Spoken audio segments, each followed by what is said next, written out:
This is Greg Pass with the Americans in Wartime Museum. Today's date is June the 5th, 2021, and we're at World War II weekend in Reading, Pennsylvania at the Mid-Atlantic Air Museum. Chuck, would you give us your full name and where you were born, please? My name is Charles Edward Knighton Sr., and I was born in Windsor, Ontario, Canada. And what war did you participate in? Vietnam. And how did you enter into military service? I was laid off from the Canadian Air Force. I went to Detroit. Windsor is right across the river from Detroit, to get a job because the Canadian economy had tanked. When I got my visa, the man said, "Pick a service, son, they're going to draft you." I said, "You can't, I'm a Canadian." He said, "You get a visa, they're going to draft you." So Really? I went to the Navy, and the first thing they said was, "Have you been to selective service?" I said, "No." They said, "Don't go till we tell you." I got a phone call saying we need a selective service number. Run down to the draft board, bring it right back. I did.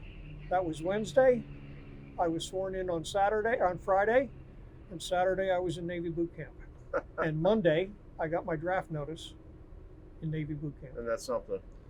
So, what was your military occupational specialty? What kind of training did you have to undergo? I was an aviation bosun's mate equipment, catapults and arresting gear. And it's mostly on-the-job training, but there was a catapult and arresting gear school in Philadelphia at that time.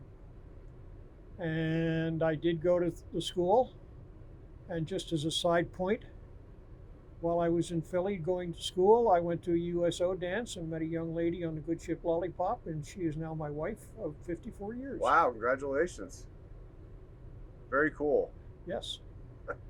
So my job was varied as catapults and arresting gear. I started off as a hook runner.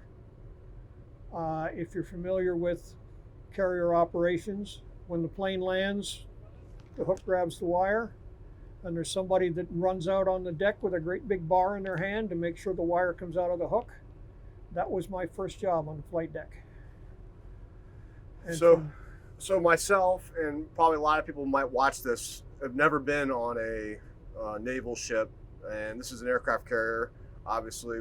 I imagine that's a dangerous type of work with these aircraft come flying in. And what kind of aircraft is it that's landing on your ship?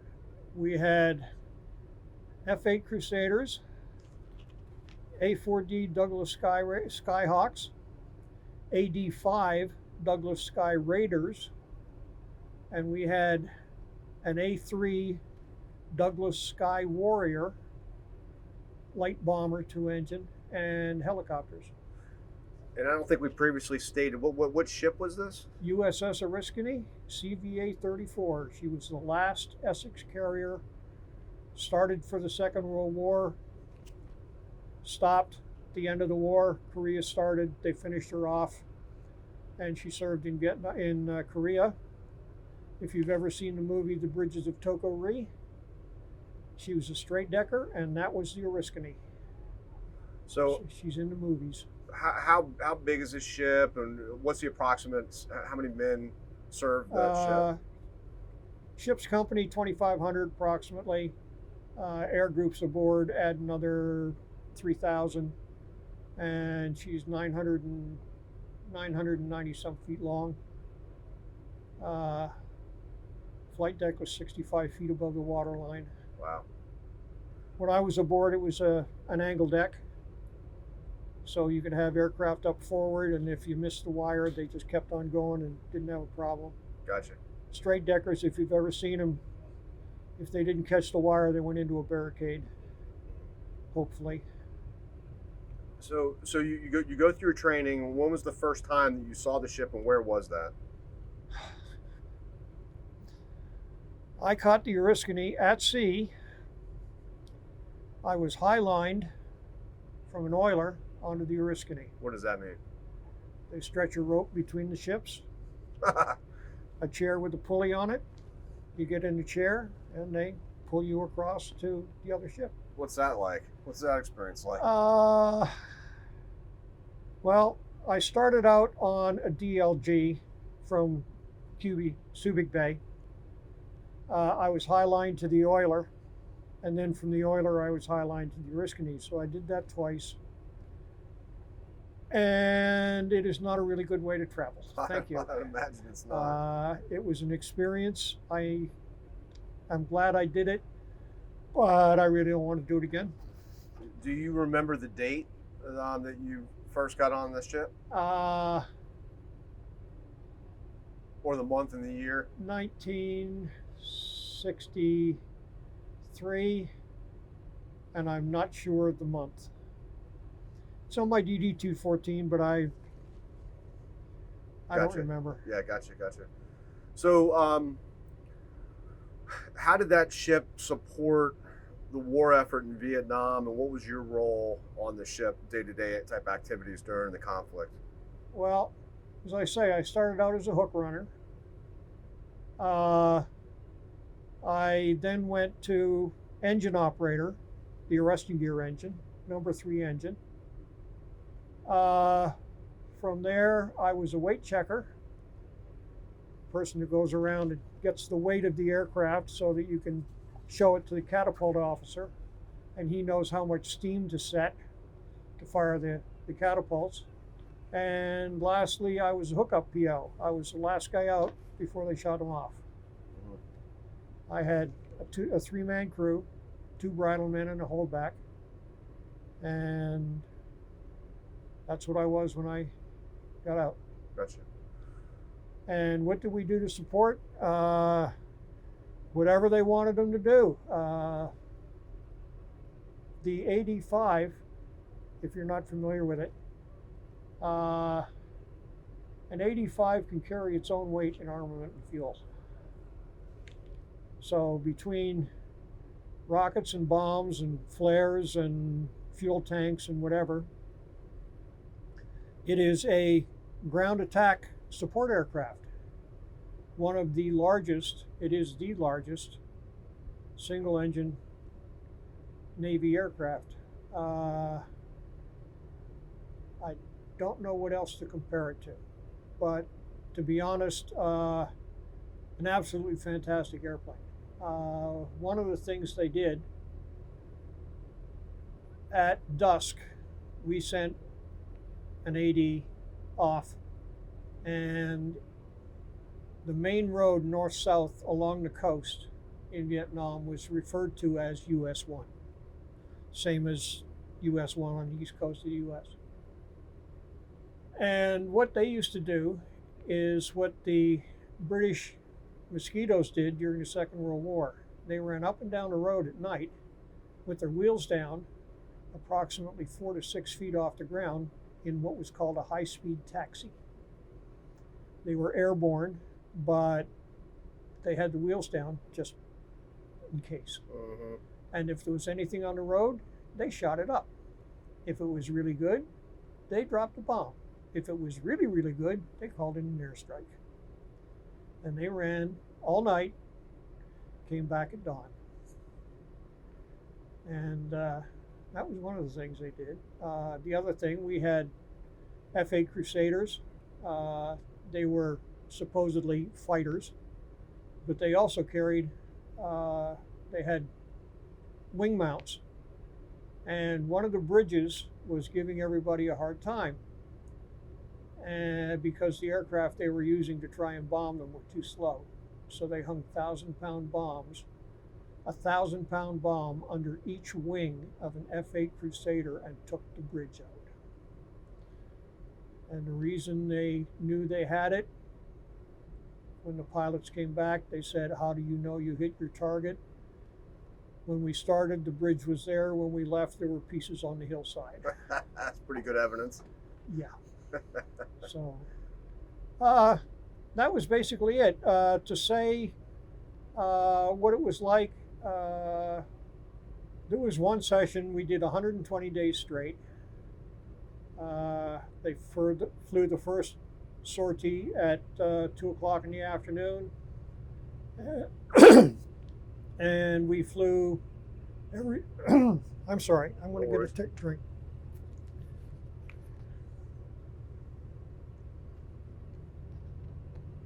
The first sortie went off at 2 o'clock in the afternoon.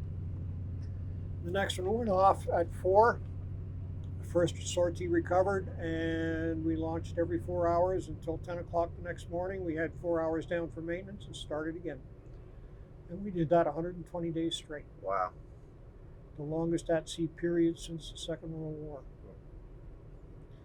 And what was it like? I can't tell you. Yesterday, today, tomorrow, all the same. Launch them, bring them back. Launch them, bring them back. So let's talk about what life on a ship like that is like. Are you hot bunking? Are you sharing a bunk? No, or no. What does your sleeping quarters even look like? Everybody had their own bunk. V2 Division's bunk was right under the flight deck. The hangar deck, is the main deck. And then the flight deck is the 04 level. There are two intermediate decks, 3 intermediate decks, and then the flight deck, that's 04. And then the island goes up from there. And we were right under the flight deck. And the bunks folded up. They were pipe, aluminum pipe, canvas lashed to the pipes, a mattress about that thick. And in all honesty, you really didn't spend a whole lot of time in the bunk. Like I said, we started launching at 2 o'clock. We quit at 10 o'clock next morning. I slept more than once, and I'm serious. I slept more than once in the intake of an F-8 Crusader because we had 2 cats. There was a Crusader on each one. The bridle was in place. The hookup crew was in place. The pilots were in their cockpits. And when the man said, launch the cap, 2 minutes later, they were in the air. And so everybody had to be there. And if it was 3 o'clock in the morning or 4 o'clock in the morning, yeah, okay. They had to go. So what about chow? How was your food? That was one of the nice things about being in catapults. Head of the line privileges.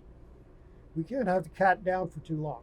So starboard cat, go to chow. Down you go. Green shirt, big black C on it. That tells you your catapult crew. Arresting gear, green shirt, big black red, or big black A. And you go to the head of the line, get your chow, back up on deck. Now, don't dawdle. Food good? Yes. I went in, I weighed 156 pounds. When I got out, I weighed 156 pounds. The food was good, but you're working. You don't put on any weight. Yeah. And the other thing I got to say is, when I went in the Navy, I was 21. When I went on the flight deck, I was 23. Average age of personnel on the flight deck when I was in was 18 years, 3 months. Mm-hmm. That includes chiefs, officers, senior CPOs, senior petty officers. I was an old man when I went on the flight deck. Yeah. I got to tell you, big difference between being at a naval air station, working in a parachute loft, which I'd done, and then going on board ship and running your buns off, because that's basically what it is. It's not an armchair job. Yeah. It really isn't. And hook runner, there are a couple of videos. Well, there's some film, but there are a couple of videos. What happens when cable breaks? My job was to run out while that plane was still stopping. If the cable breaks, guess what? If you can't get in the air real quick, you're going to lose your legs. That's probably the most dangerous job I can think of. Mm-hmm. And it has happened. It has happened. So tell us about the mechanics and how that works. Is it hydraulics? At Running off that time, steam? yes. What's it doing? The arresting gear is hydraulic. Think of it as a very large cylinder with hydraulic fluid. The cable wraps around multiple, and as you pull, that pushes the piston in. It goes through a valve, and as the piston comes in, the valve slowly closes. And the fluid goes into an accumulator. Great big cylinder, fluid on one side, air on the other. So that also helps to cushion it. Catapults were steam. We had two. We did not have any on the angle deck. We only had the two forward. And just as a little historical note, the Oriskany was the Navy's carrier test bed. You've heard of the Fresnel lens landing system. Yeah. Okay. It started out with Korea. Again, go back to the bridges of Tokori. Aircraft coming into land. I have the meatball. They had a spotlight aimed at a parabolic mirror pointed aft. And as the plane come in, if they could see the light in the mirror, they were in the right position to land. That later changed to a light system. Fresnel lenses are basically a magnifying lens that's squashed. Instead of it being a big bulge, it's flat. Mm-hmm. There are 6 high, 6 wide. Single row, single row. If you're coming in right, you see a green light. If you're just barely too low, you see yellow. If you're way too low, you see red. And then the ones on the side can flash. That means go around. So they had the first mirror landing system. They had the first steam cats when the British came out with them. They got 2. Well, they got 4. 2 went to Philadelphia, 2 went on the Oriskany. When the U.S. built their own cats, the Oriskany got U.S. cats. Had hurricane bow. It was the first angle deck. Whenever they got an idea, they tried it on the Oriskany. If it worked, everybody else got it. If it didn't, we lived with it. We had 4 kinds of flight deck. We had the regular mahogany wood flight deck. We had a honeycomb plywood aluminum. We had steel, and we had straight aluminum. And the straight aluminum leaked, and guess what was over our bunk area? The aluminum. Yeah. But that's okay. If it's raining, you're not working. So, well, no, you do. It rain, hail, or shine. When the man says launch the planes, you launch. If it's raining, okay. Put your raincoat on, go. Doesn't make any difference. I mean, you got to do it. You got to do it. So you mentioned you met your wife at a show. USO dance. So what were you? I'm trying to. What year was that? I'm trying to put it in perspective on. 64, late 64, Okay. I think, around September 64. They had a dinner dance boat called the Good Ship Lollipop out of Philadelphia. And the USO chartered it for an evening. And I was at school.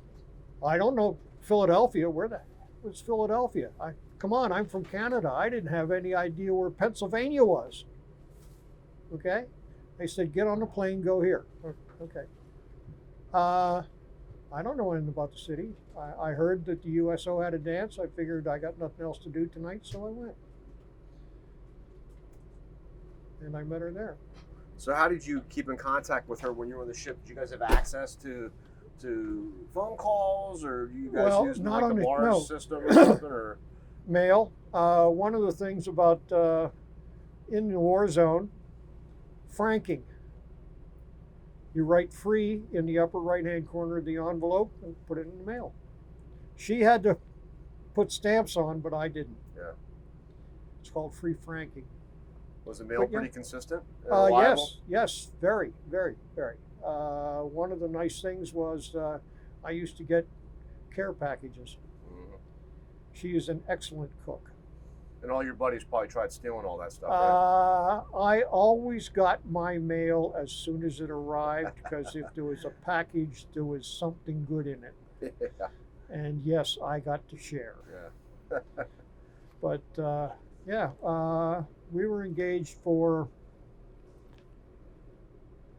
a little over 18 months. It would have been shorter, but I got extended for 6 months. I was supposed to get out in September or October, ended up getting out in March, but that's okay. 5 months. I got home, went on leave, got married. I had to go back for 3 weeks, but that was okay. Did you ever experience any negatives when you came home? I know that the Vietnam veterans weren't treated as other veterans were. Did you have any experiences like that? No. In all honesty, well, I didn't wear my uniform much. I didn't wear my uniform after I got home. One thing I will say, and it was rather interesting. When I got out, a friend of mine got out same time. He lived in Chicago. We went to Chicago. We were going to pick up his car, and he was going to drive me to New Jersey. He had relatives up central New Jersey. He had a notice from his reserve company, report by such and such or disciplinary. So he had to stay. I went on to Detroit, over to Windsor to visit my parents. When I got to the tunnel between Windsor and Detroit, Navy dress uniform, sea bag, parachute bag, ditty bag, went through Canadian Customs.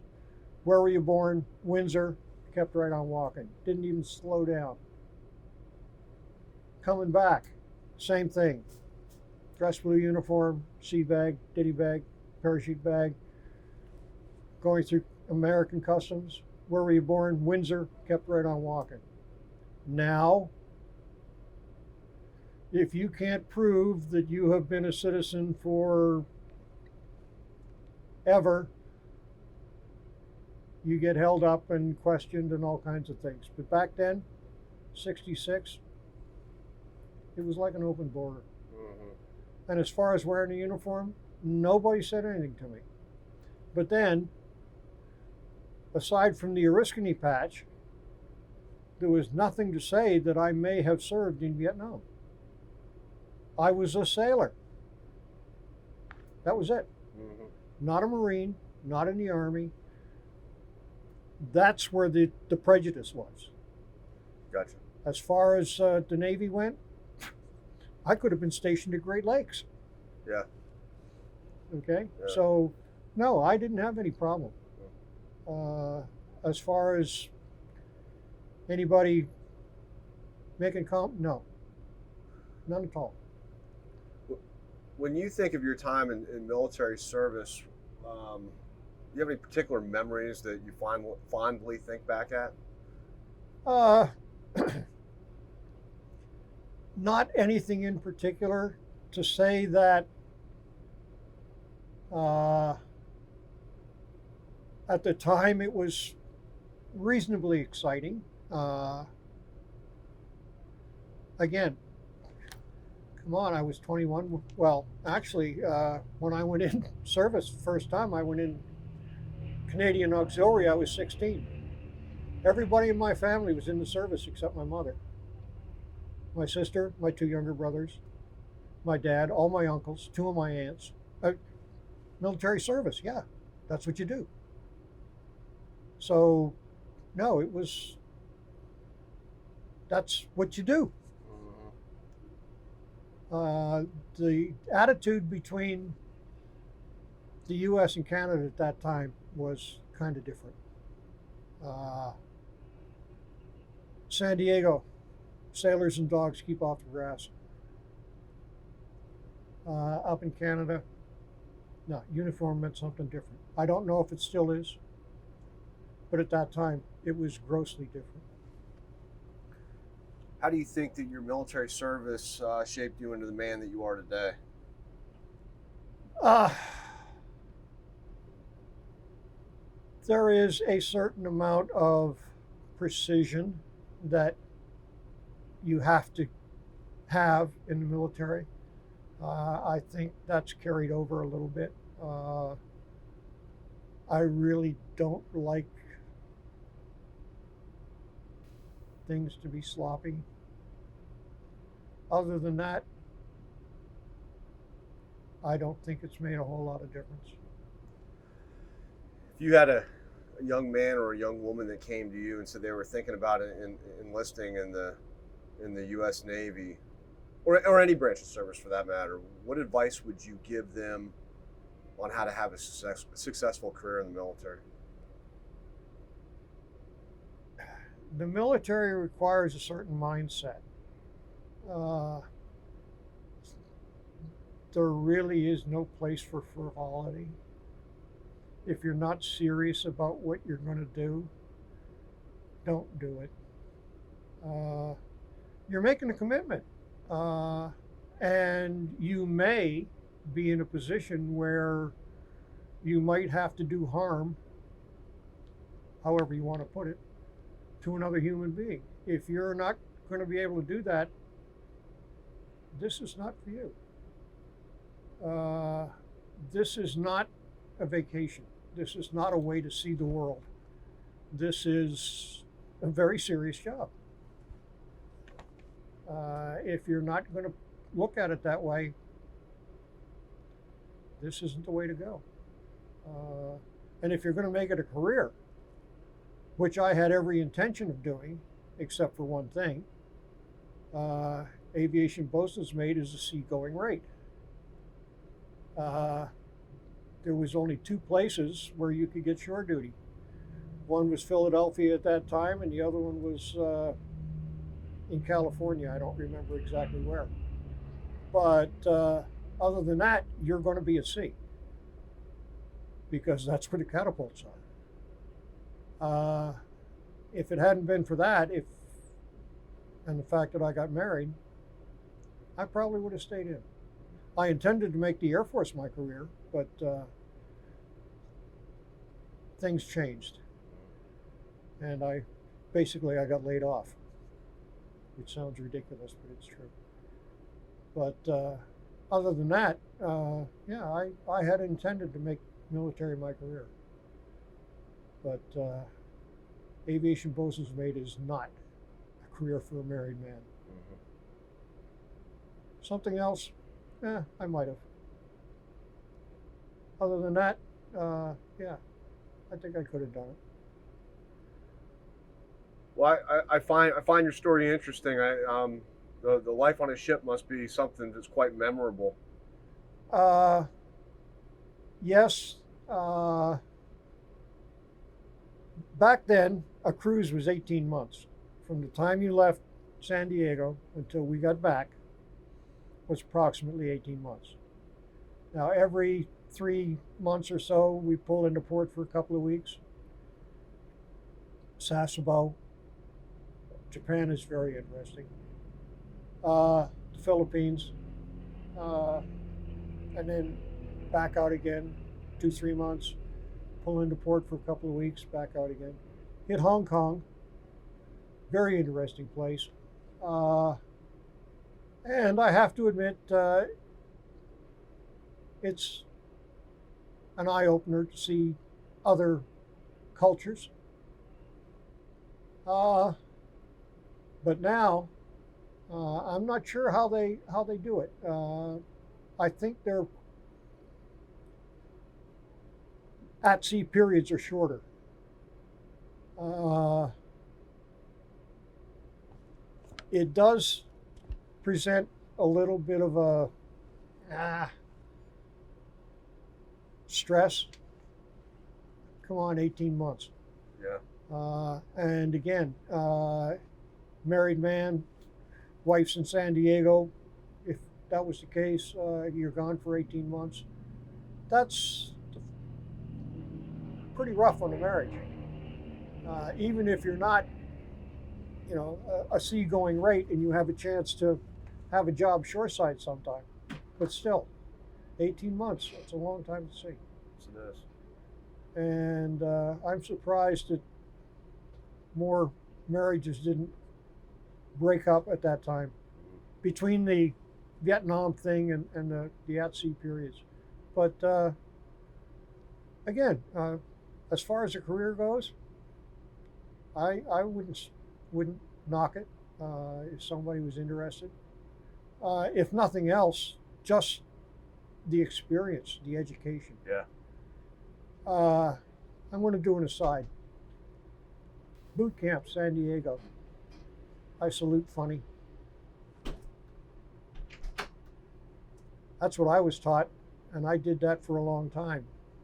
So when I got to San Diego and saluted, what are you doing? Yeah.